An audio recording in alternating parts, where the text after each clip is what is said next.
All right, guys, welcome into probably the most important module you are going to watch in this entire bench blueprint. This right here, nothing else works until you get traction down on the bench. And not just the bench, but the flooring as well. You can see that I have my bench unit here with a nice rug underneath. This is for foot traction.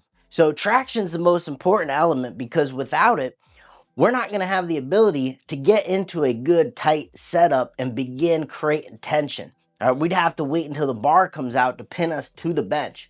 We are going to be in a huge advantage if we can use traction to our advantage to help cap our positioning on the bench. So this makes everything else go well, right? The setup process flows into the unrack because we're in a better position. We can maintain a better position. We're not sliding as we're benching. We're not losing scap position. So bar none, this is the most important thing. Now, some of you are going to be training at commercial gyms. Some of you are going to be in home gyms, benching off a utility bench. You're all going to have different benches available to you. Some have nice powerlifting setups, but I'll tell you, even on good competition benches, that vinyl can wear out over time. So very important that you check it. It gets replaced by the gym owner over time. But first thing we have to check, do we have sufficient traction? All right, on whatever you're benching at. If you're benching at a commercial gym, I can guarantee you that is not the case.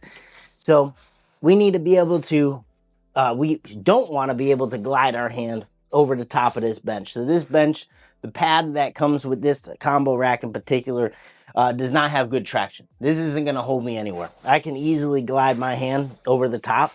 So this pad, this vinyl is rendered useless to me. It isn't going to do anything for my setup, okay? Now you have to check it with your bench here.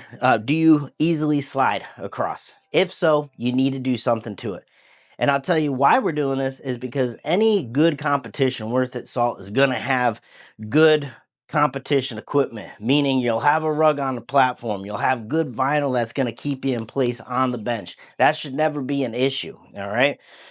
So, some solutions. All right, let's get to the solutions of it. Some common things that you can do that are very cost effective. Well, one is bands. Typically, you can easily pick up bands pretty cheap, or your gym might even have bands available, but we could go with bands. All right, this is a good solution. This isn't a great solution, but this is something that we could do. All right, how I'd set up bands is I would put them lengthwise across the bench. This is how I like to do it. Now, the key thing when you're setting up the bands is you want them tighter towards the top of the pad. Reason being is because that's you mostly want to be pushing your weight up into your traps. So if the bands are so far apart, we're not really getting that traction where we need it, which is almost like base of the neck, upper traps. All right, depending on if you're a bigger person or not, how wide your shoulders are.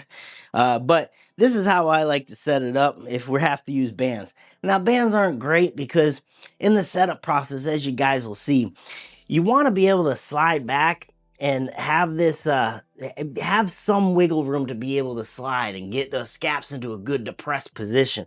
Bands will just tack you there. Bands are super tacky. They're going to hold you there, which is good, but you can't really utilize that setup process slide as much when you have bands on here. All right, an upgrade from here would be thicker bands, because thicker bands equals more surface area. All right, so this is going to do a bit better job than just those mini bands. All right, I got a little bit more surface area here. I'd prefer thicker bands if possible. Okay, now next best thing would be something very cost effective like shelf liner. You could pick up shelf liner at your local Home Depot or home improvement store. Just get a little cutout strip and just slap that down here. Mainly where we want the traction is for our traps, so we could dig into the bench and not slide. That'll get the job done. It's good, again, not great. Okay. Next best thing, yoga mat. All right, now this is just a cheap, thin yoga mat. Your gym might have this, but this is the next best thing. I would take this over bands any day. All right, you're gonna have some overhang. It's gonna stand out. If you're benching at a commercial gym, people are going to give you looks, be like, what's this guy doing, right? Or lady. But here we have a yoga mat. Now, what's better than a thin, cheap yoga mat? It's what I got right here. And what I'm going to show you is the biggest upgrade. A thick yoga mat. This is a thick ass yoga mat. All right, got this on Amazon. It's like 20 bucks. But you can see the thickness of this mat compared to this. This is super thin, super thick. Now, let me tell you why we want a thick yoga mat, okay? Especially for a commercial gym bench. This is non-negotiable if you're in a commercial gym bench with a couple hooks and the thin pad. Reason being is it's going to give you four things. It's going to give us the traction that we're looking for, right? So we have that. It's actually going to give me a little height because those commercial gym benches are awfully low, like lower than standard low. So you're gonna feel like you can't get your feet in a good place, or your butt keeps popping up off the bench, which we don't want for powerlifting. But this will give you a little height, and that also helps you too when you can't reach the bar very good on those two hooks. Like, you'll have two hook options on some of those commercial gym benches. This is going to give you a little bit of height to get there. All right. So it's going to give you that. It's going to give you a little width so you can see the overhang. Some of those commercial gym benches are super thin, pencil thin, doesn't really hold you well. So this is going to give you a little overhang. So it's going to give you a cushion. And cushion is probably one of the biggest elements. I will lose 40, 50 pounds on my bench. I'll have that kind of sway just because of the cushioning of the pad. If it's a firm pad, there's nothing to compress your body into. It's not going to hold your scaps well. Think about if you are doing a floor press, how uncomfortable that position can be. All right, it's just cold floor against your body, no give. If you have a good amount of cushion, you can really sink into that bench and use it to your advantage, create a wedge against that bench. So that's why I go with a thick yoga mat. This is a great alternative. All right, these are good options. This is a great option. You go get yourself a $20 Amazon thick ass yoga mat on Amazon. This is inch thick yoga mat. Okay, and I'm going to show you what we're going to do to this bench here today. Because I also have this product called the bench cover. Now, there's a lot of other products out here that aren't as fancy and built out as this.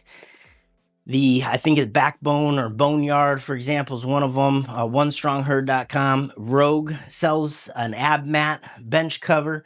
It just covers the traps portion of the bench up here. And that's all you really need. That's another good option, okay? I'd still go with the yoga mat for most people. Because what you can do with this is cut it to the dimensions of the bench too, which we'll get into. But I also have this awesome option here, the bench cover. This is a great brand. They sell all different sizes of these. So whether you're benching off a fat pad, regular powerlifting standard bench, or you're in a commercial gym, they make a thin one. Okay? But what's great about this is instantly, this is made with great pad material vinyl and has a sticky pad here where your traps go. Okay? It's a little bit more of an investment. These run about a little over $100.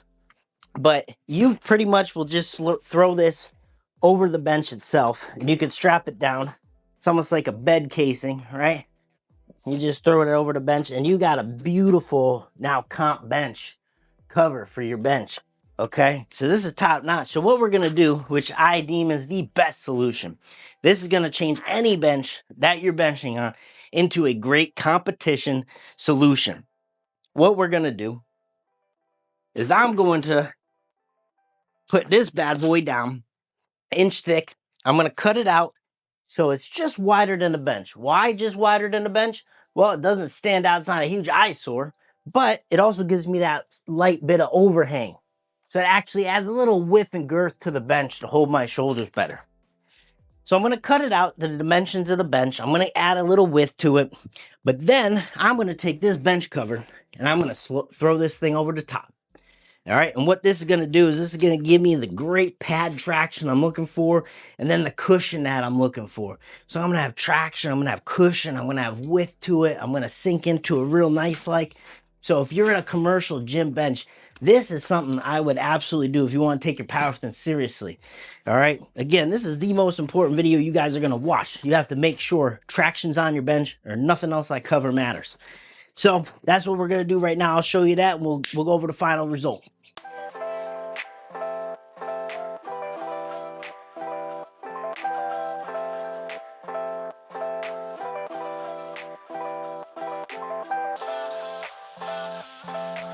So there you have it. It's not going to fit quite like a glove anymore because, again, we put this foam material underneath it. It's going to look a little clunky, a little girthy, but that's exactly what we want because now we have a great competition pad. This foam feels amazing. I sink nice right into it. It's going to hold me well. And then I have the bench cover over the top too to give me that traction. So now I now have something I can set up well against, I can push into, and I'm not going to go anywhere. See how I'm creating that force back? I have room to slide a little bit, but more or less it's going to hold me in place. So there you have it. This is absolutely your best solution for traction on a pad. Now, if you're in a commercial gym, this is mandatory. You need to have this element in place. Now, if you're in a powerlifting gym, you just need to make sure the traction on your bench is sufficient. If you can glide your hand across the bench, it is not sufficient. You need to do something with that right away. I've known gym owners who would replace their vinyl on the pads on a yearly basis. A lot of people are utilizing the equipment. So first thing we need to make sure, this is why this video is one of the first here in the course, is you need to make sure you have proper traction on your bench. That's going to look a little bit different for everyone. It depends how much you want to invest in it. I would recommend, bar none, your best bet is going to be a thick yoga mat. You get that taken care of, you should be good to go. So can't wait for you to check out the rest of the module. Everything's going to start to fall in place now.